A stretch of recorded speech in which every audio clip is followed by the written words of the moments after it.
Hi guys, welcome to my channel colours of cooking. ఇవాళ నేను మీ అందరికీ ఒక డిఫరెంట్గా హెల్తీగా కూలింగ్ డెజర్ట్ రెసిపీ చూపిస్తున్నాను. ఈ సమ్మర్ సీజన్లో మీరు తప్పకుండా ట్రై చేయాల్సిన రెసిపీ, ఎందుకంటే బయట ఎండలు కూడా అంతే ఉన్నాయి. సో ఏదైనా చల్లగానే తినాలనిపించేస్తుంటుంది. ఎప్పుడు రొటీన్గా తినే ఐస్ క్రీమ్స్ కాకుండా ఇలా నేను చూపించే కూలింగ్ డెజర్ట్ రెసిపీ చేసి చూడండి. ఆ కూలింగ్ డెజర్ట్ రెసిపీ ఏంటో కాదండి, coconut pudding with beetroot halwa. ఇది నా స్టైల్లో నేను చేసేది చూపిస్తున్నాను మీకు. సో ఈ coconut pudding with beetroot halwa ఎలా చేసేయాలో చూపిస్తాను, చూసేయండి. ఫస్ట్ ఇక్కడ నేను 2 కొబ్బరికాయలు తీసుకున్నాను. అవి పలగొట్టేసి పీసెస్గా కట్ చేసేసుకొని కొబ్బరి నీళ్ళు కూడా పక్కన పెట్టేసుకోవాలి. ఇప్పుడు ఒక్కొక్క కొబ్బరికాయ ముక్కను తీసుకొని ఇలా వెనకాల ఉన్న బ్రౌన్ కలర్ పార్ట్ని పీల్ ఆఫ్ చేసేసుకోవాలి. పీలర్తోనైనా చేసుకోవచ్చు, లేదంటే నైఫ్తోనైనా కట్ చేసేసుకోవచ్చు. నైఫ్తోని పీల్ ఆఫ్ చేయడం చాలా ఈజీ. సో అలా కొబ్బరికి ఉన్న వెనకాల బ్రౌన్ కలర్ పార్ట్ మొత్తం ఇలా పీల్ ఆఫ్ చేసేసి అన్నీ కట్ చేసి పెట్టేసుకోవాలి. కొంచెం అంతా డస్ట్గా ఉంటుంది కాబట్టి వాటర్తోని మొత్తం క్లీన్ చేసేసుకొని పెట్టేసుకోవాలి. ఇప్పుడు కొబ్బరి ముక్కలన్నీ చిన్న చిన్న పీసెస్ లాగా కట్ చేసేసుకొని మిక్సీలో వేసేసుకోవాలి. అలా అన్నీ చిన్న చిన్న ముక్కలుగా కట్ చేసేసుకొని మిక్సీలో వేసేసుకోవాలి. ఇప్పుడు మనం కొబ్బరి నీళ్ళు పక్కన పెట్టుకున్నాం కదా, సో ఆ వాటర్ మొత్తం మిక్సీలో వేసేసుకొని మిక్సీ పట్టుకోవాలి.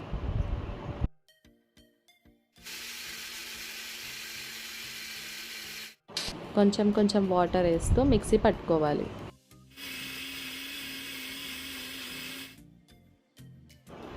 ఇప్పుడు ఒక గిన్నెను తీసుకొని అలాగే ఒక నెట్ తీసుకొని కొబ్బరి పేస్ట్ మొత్తం వేసేసుకొని పాలు మొత్తం ఎక్స్ట్రాక్ట్ చేయాలి. కొబ్బరి పాలు ఫస్ట్ టైం కొబ్బరి పాలను మొత్తం వడగట్టిన తర్వాత నెక్స్ట్ మళ్ళీ అదే కొబ్బరి పేస్ట్లో వాటర్ వేసుకుంటూ కొబ్బరి పాలను తీసుకోవాలి. మనం ఎంతవరకు కొబ్బరి పాలను తీసుకోవాలంటే మనం కొబ్బరిని టేస్ట్ చేసినప్పుడు మనకి చప్పదనం అనేది ఉండకూడదు, కమ్మగానే ఉండాలి, అంతవరకు తీసుకోవాలి. మనం ఎక్సెస్గా వాటర్ వేసుకుంటూ మిక్సీ పడితే కొబ్బరి పాలు అయితే వస్తాయి కానీ అంత టేస్ట్ అయితే ఉండదు. సో మనకి తీసుకున్న కొబ్బరి పాలు తీయగానే ఉండాలి, అదే టిప్. సో నేను తీసుకునేది 2 కొబ్బరికాయలు కాబట్టి నాకు హాఫ్ బౌల్ వరకు కొబ్బరి పాలు వచ్చాయి. ఇప్పుడు నేను ఒక వేరే బౌల్లో టీ వడగట్టుకునేది పెట్టేసుకొని మొత్తం వడగట్టుకోవాలి. ఆల్రెడీ వడగట్టుకున్నాం కదా మళ్ళీ ఎందుకు అని అనుకుంటారు.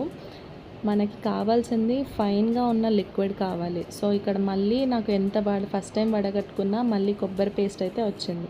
సో అలా ఏం లేకుండా మళ్ళీ సెకండ్ టైం కూడా వడగట్టుకోవాలి. అలా వచ్చిన పాలు పక్కన పెట్టేసుకోవాలి. ఇప్పుడు ఒక 1/4 కప్ అంటే పావు కప్పు వరకు కొబ్బరి పాలను తీసి ఒక గిన్నెలో వేసేసుకోవాలి. ఇప్పుడు అందులో ఒక 1 స్పూన్ వరకు కార్న్ఫ్లోర్ వేసేసి బాగా మిక్స్ చేసుకోవాలి. తర్వాత ఇది పక్కన పెట్టేసుకోవాలి. ఇప్పుడు స్టవ్ మీద ఒక ప్యాన్ పెట్టేసుకొని మనం ఆల్రెడీ తీసి పెట్టుకున్న కొబ్బరి పాలను మొత్తం వేసేసుకోవాలి.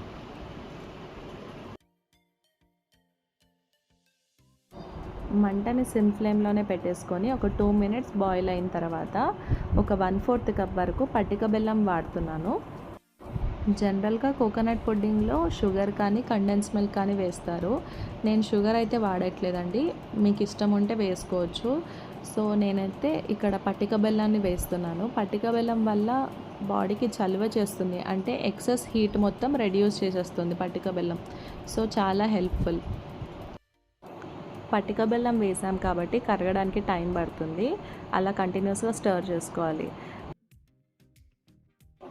కొబ్బరి పాలు ఇలా మరుగుతున్నప్పుడు కొంచెం చిటికెడు యాలకుల పొడి వేసేసి మొత్తం మిక్స్ చేసుకోవాలి.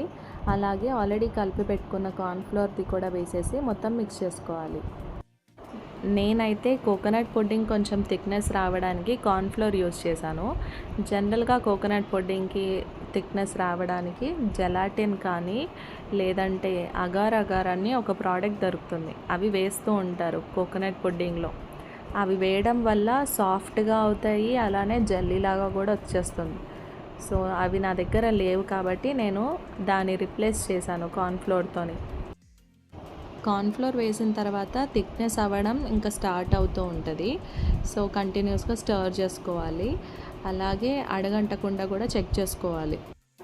మనం ఇలా పూర్తిగా గట్టిగా అయ్యేంత వరకు కుక్ చేసుకోవద్దు. ఇలా సెమీ థిక్నెస్గా ఉన్నప్పుడే స్టవ్ ఆఫ్ చేసేసుకోవాలి.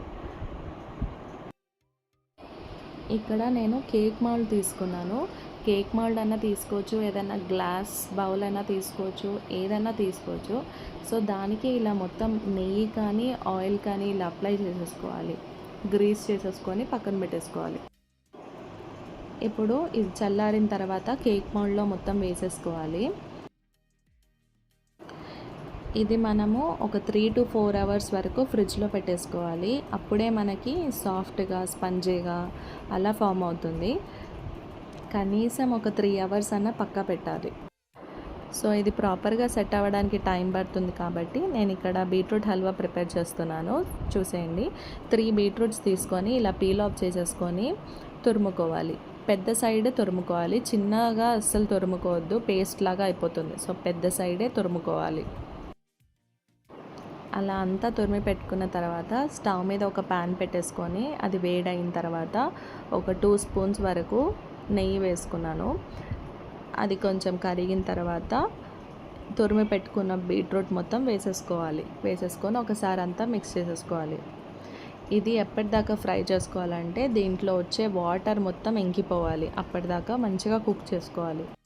వాటర్ అంతా ఇంకిపోయిన తర్వాత ఇప్పుడు 1.5 కప్ వరకు పాలు పోసుకోవాలి. నేను ఇక్కడ 1/4 కప్ యూస్ చేస్తున్నాను కాబట్టి 4-5 టైమ్స్ పాలు పోసుకున్నాను. సో బీట్రూట్ అంతా పాలల్లో బాగా ఉడకాలి, సాఫ్ట్గా అయిపోవాలి, అంతవరకు మనం ఉడికించుకోవాలి. వన్స్ పాలంతా బాయిల్ అవ్వడం స్టార్ట్ అయిన తర్వాత ఇప్పుడు మనం ఒక 1/2 స్పూన్ వరకు యాలకుల పొడి వేసేసుకొని బాగా మిక్స్ చేసుకోవాలి. అసలు పాలు ఏమాత్రం మనకి ఉండకూడదు, మొత్తం కంప్లీట్లీ బాయిల్ అయిపోవాలి. అప్పుడే హల్వాకి చాలా మంచి టేస్ట్ వస్తుంది. తర్వాత ఒక చిన్న ప్యాకెట్ మిల్క్ పౌడర్ వేసేసి మొత్తం మిక్స్ చేసేసుకోవాలి.